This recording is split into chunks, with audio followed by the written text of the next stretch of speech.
Monde, Europe, Italie. Suspense autour de la condamnation de Berlusconi pour fraude fiscale. Le suspense perdure sur la condamnation pour fraude fiscale de Silvio Berlusconi, sur laquelle se penchera à nouveau mercredi la Cour de cassation, une décision très attendue par la classe politique italienne.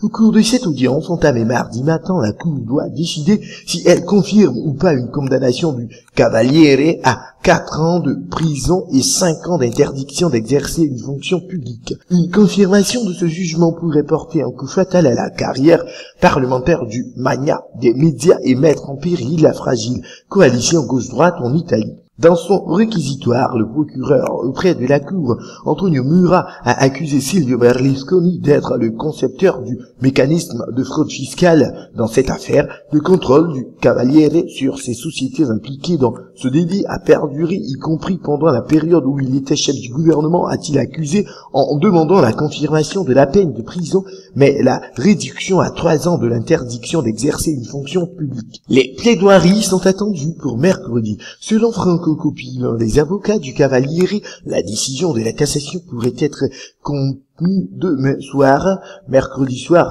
au plus probablement jeudi, au terme d'un procès qui a débuté en 2006.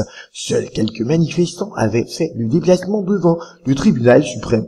Nous sommes ici pour dire que la loi est égale pour tous, a affirmé à l'AFP TV Gianfranco Massia, un activiste opposé au Cavaliere. Berlusconi est c'est un entrepreneur et les entrepreneurs créent du travail. Les hommes politiques ne créent pas de travail, rétorqua un de ses partisans. En attendant, Silvio Berlusconi, qui ne s'est pas présenté à la Cour, a affirmé dans un entretien ne plus dormir depuis un mois dans l'attente de la décision. La peine de 4 ans prononcée en mai dans l'affaire Mediaset a été réduite immédiatement à 1 an en vertu d'une amnistie.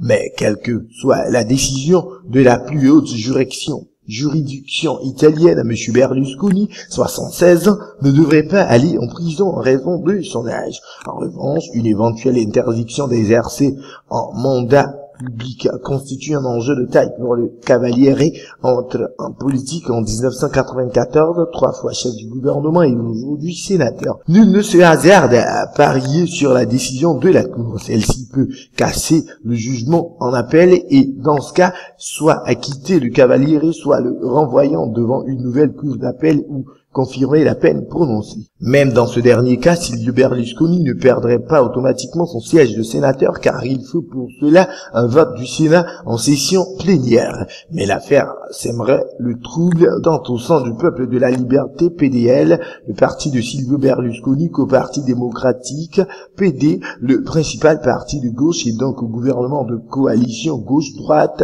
d'Enrico Letta. Une partie de la gauche pourrait juger impensable de continuer à gouverner avec la partie d'une personne bannie par la justice et provoquer de nouvelles élections. Silvio Berlusconi a répété qu'il ne remettrait pas en question la participation de son parti au gouvernement, même en cas de confirmation de la sentence.